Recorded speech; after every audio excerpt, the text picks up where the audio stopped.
Hello everybody, welcome back to another video. If you missed our last video, we announced that we are officially leaving the Netherlands, where we've now lived for a little over a year and a half, and we are making our way back to Bristol, England, where we lived before this.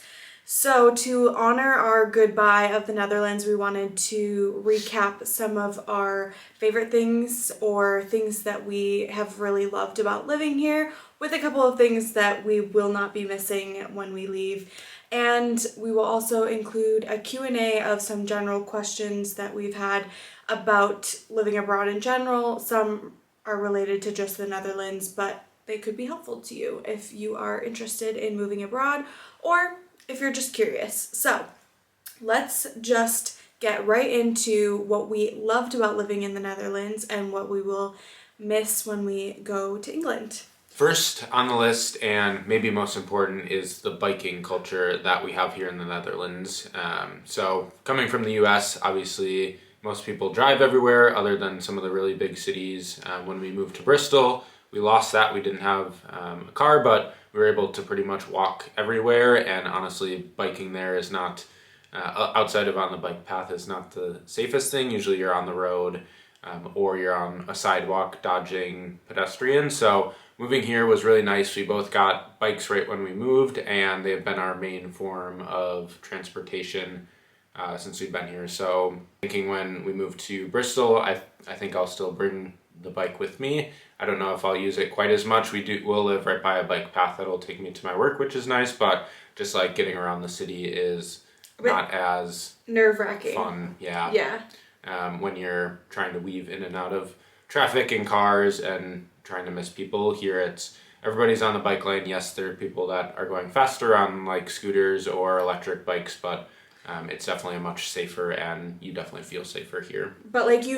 cars here are waiting or like looking out for you as a biker, whereas I feel like anywhere else, Bristol is kind of like the same as the US. Like it's not as, you don't see as many people doing it, so traffic isn't necessarily looking out for you as much as they are here. So and here, like, everybody who drives a car also bikes, so they know what it's like to be a biker. They're always looking out for people. I find when I get a car or I'm driving, it's like, okay, I always have to know where the bikers might be, look out for them when you're going through the roundabouts. But yeah, I think everybody's just much more aware of what's going on. It keeps everyone safe. Like little kids will be biking on their own, which is nice to see, and I think that culture is something that you can't really just like start somewhere else. So I think that's something that I'll definitely miss about living here.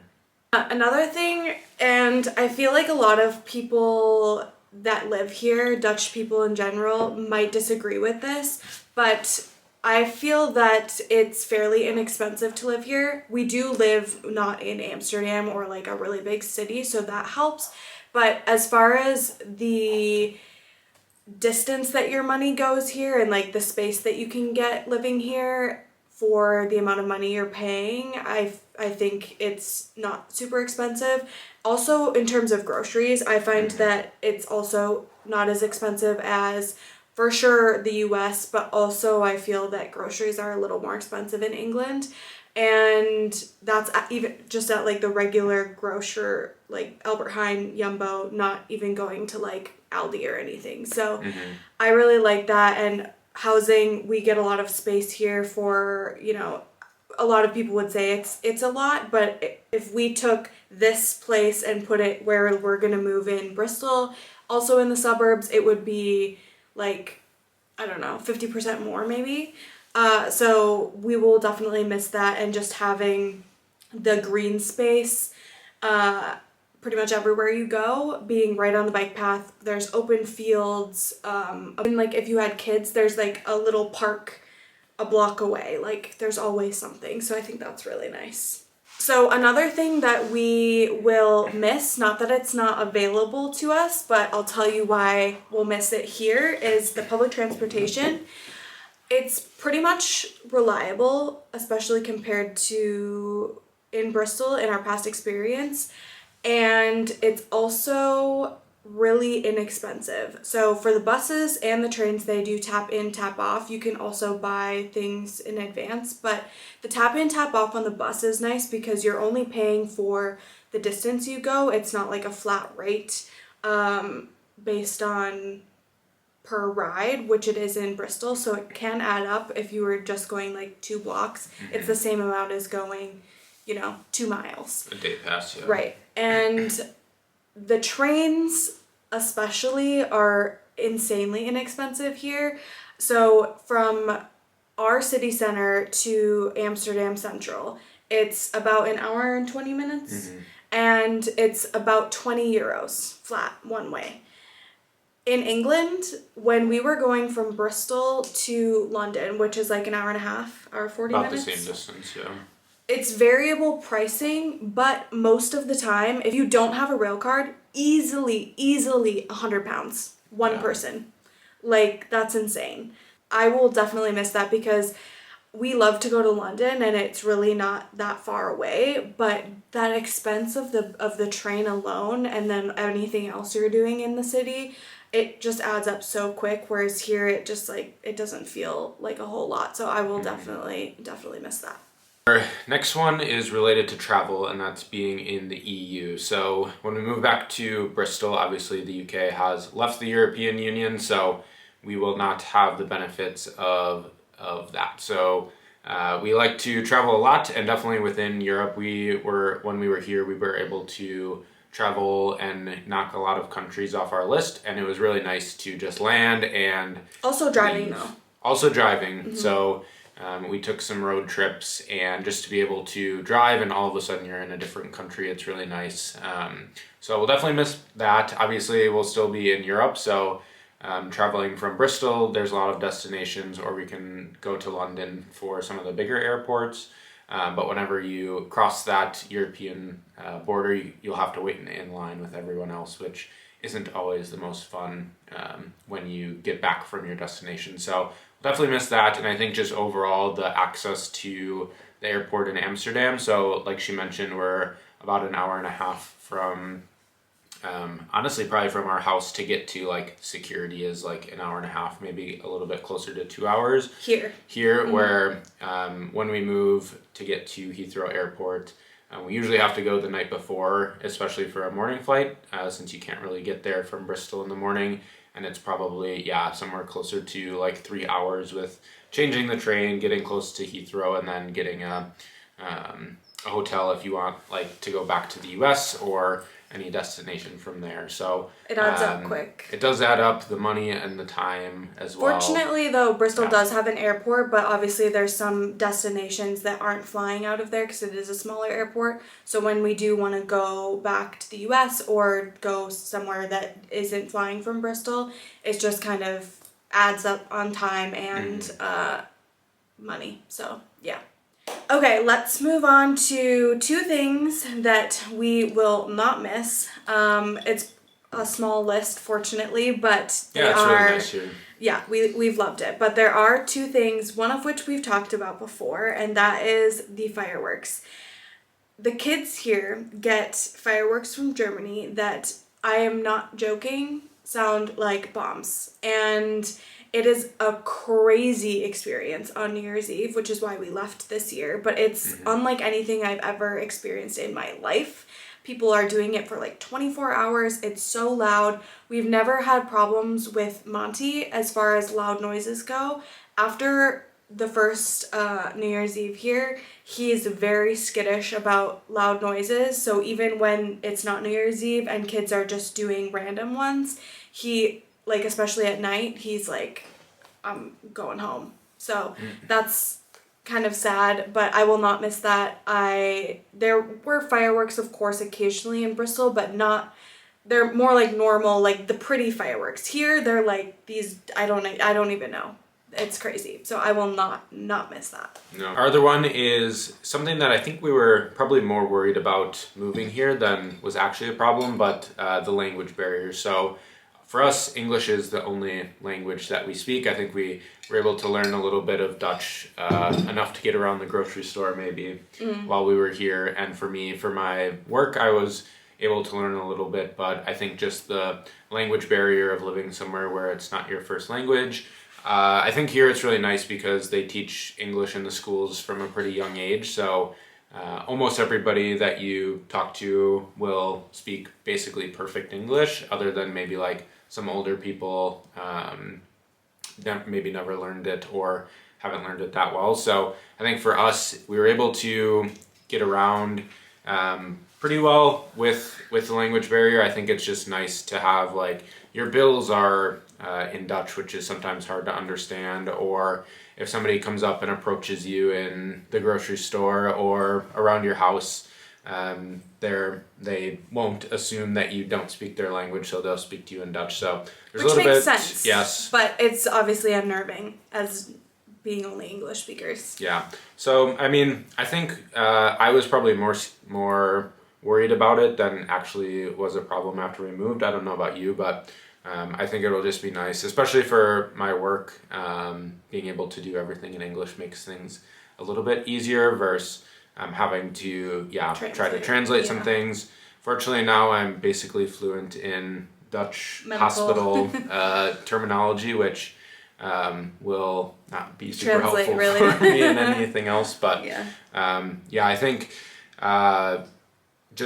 I tried to. I mean, we both tried to learn it. I went to a class for a little bit, but it doesn't honestly, make sense. the length that we knew we were going to be living here, it didn't make sense to try to learn it that much. I think both of us growing up, maybe we learned Spanish a little bit, and Dutch is nothing like Spanish or English. Any language we've learned, yeah. So I think we made it work. We knew how to ask people to speak in English for us, which everybody is willing to and was able to, but I think that is something that I am very excited to move back to an English-speaking country.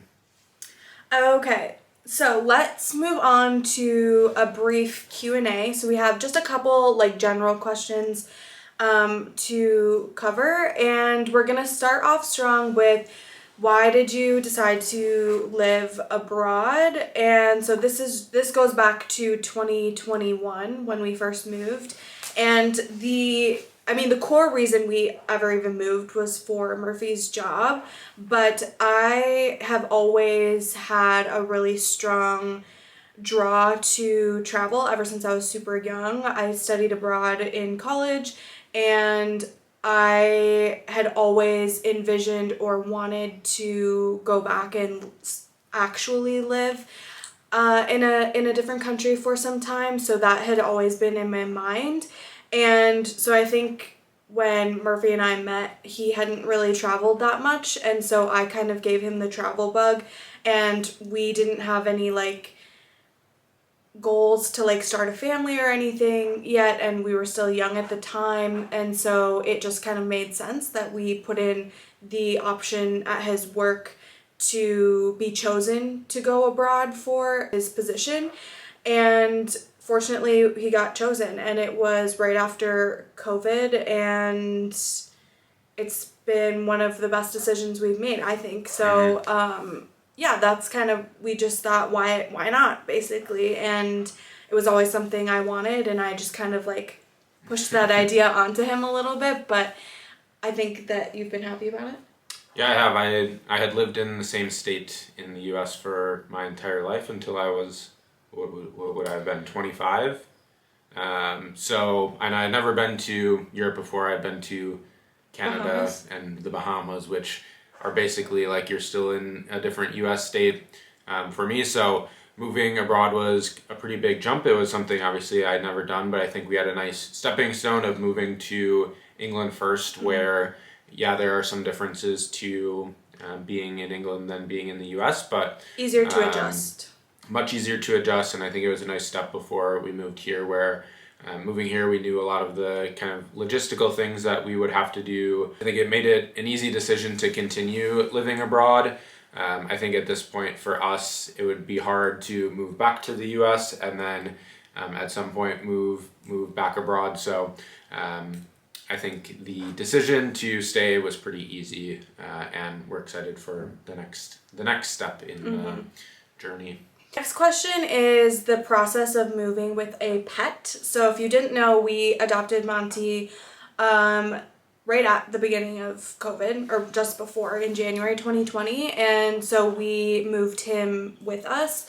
And the initial process of moving him to England was a little bit stressful, basically because he's bigger, and I don't even know what the parameters are for smaller dogs, but basically he had to fly cargo, and in order to fly cargo we had to like hire a service, and it's super helpful. They kind of give you like what you need, or a checklist essentially of what you need to do in order to get your pet into the country that you're moving, and each country has its own things that need to be done. England specifically needs like this worm pill thing given to them within 5 days of them arriving, so that can be a little finicky depending when you're planning to arrive. And we almost didn't get him because of his layover in Amsterdam. I won't go into that whole story because it will take too much time, but it's not too difficult, it's just expensive, unfortunately. And just increases in price depending where you go. And yeah, he did really great. I will say it can be kind of a traumatic experience for some dogs, and you really just don't know if it is going to be traumatic or not, because you can't give them any sedatives or anything to help them, which is sad, but he did fine. And when we moved here to the Netherlands, we drove, so that was easy, and we just needed to do paperwork filled out by the vet and pay some fee. And so that was pretty easy. And now when we go back, he has a passport, so they'll do whatever they need to do in there, and he needs this worm pill thing again, and that's pretty much it. So yeah, we have much more control being able to drive. I think we can be a little bit more flexible, but we were the first ones, by the way, in his company that moved country, like not going back to the US, that drove. So we were the experiments. Yeah. It's kind of fun. We're pretty good at it. We're like good at like just putting our heads down and like we're just getting this done, and yeah, there's no like bickering or anything really. So yeah.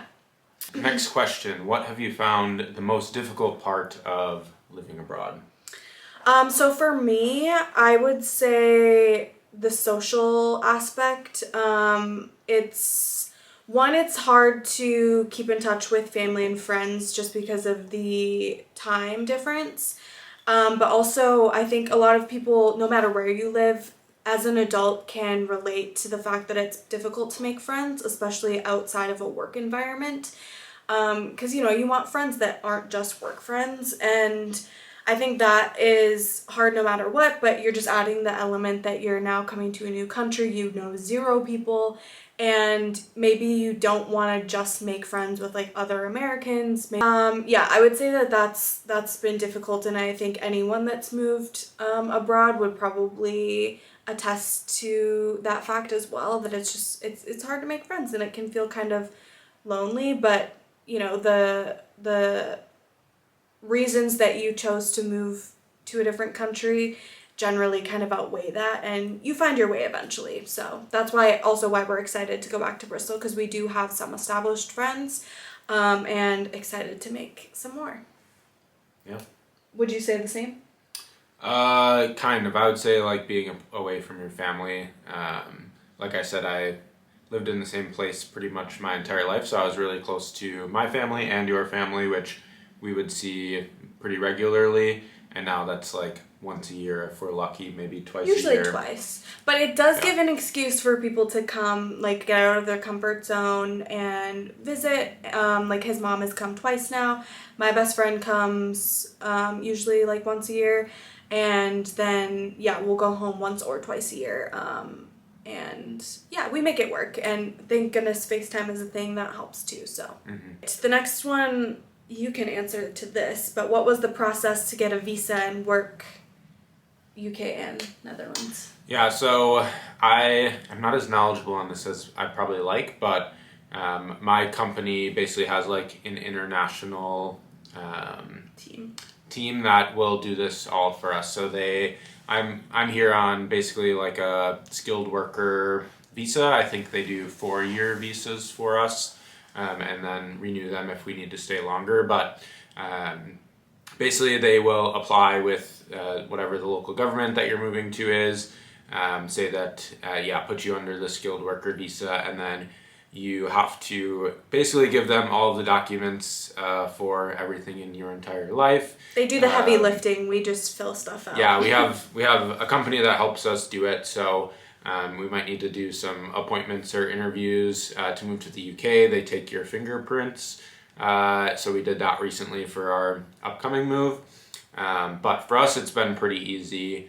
My company does most of it, and I think a lot of international companies probably have a similar process where if they offer you to move to another country, they will do a lot of the hard work for it. So for me, it's been pretty easy. So yeah, the process has been easier than I think it is for some people, just because it is through his work, but it is still a lot of paperwork and waiting around. Like, he got his visa back, I'm still waiting on mine, so we're just crossing our fingers that it will get here in time. And lastly, where is the best place that you visited in the Netherlands while living here? So for me, I haven't traveled that much. Well, we really haven't traveled too much within the Netherlands, but I am a city girl. I love, like, just all of the happenings in a city, and so mine is Amsterdam, but specifically I really like the De Pijp area. I think it's just like a little bit not as busy as like central Amsterdam, and it's got a good vibe. There's a lot of good restaurants, cute stores, and at least where we have stayed in the past there, it's like very close to a metro, it's by museums. It's just a really nice area. So that would be, like, if I were to live in Amsterdam, maybe I would pick there. I don't know. But that's where I've enjoyed visiting the most and have done multiple times. And for me, I would travel to Maastricht for work, and I probably spent a lot of time there. So I really like, the restaurant scene is nice. I think it's just a really cool old European city as opposed to some parts of Amsterdam or if you go to Eindhoven or Utrecht, it's a little bit more modern. So I think I like that about Maastricht. I was trying to calculate how many nights that I've spent there since I've been here. It's probably close to like 150 now. Wow. So I have visited a lot of restaurants, and I think it's just a nice city to be in. It's a nice mix of the Dutch culture, but then there's a lot of French influence as well because it's so close to the French speaking part of Belgium. So if you visit there, you will have a good time. I've been there once, and they have a decent food scene too, from what you've said. Yeah, it's much better than Den Bosch where we live, in my opinion. A lot more options for like international type cuisine. Mm-hmm. And obviously, like I mentioned, they have a lot of French influence, so there's a lot of nice French tasting menu type restaurants that we don't have here. All right, well, that wraps up our questions. So we will leave you there. Our next vlogs coming will be some moving info incorporated. So until then, we will see you next time.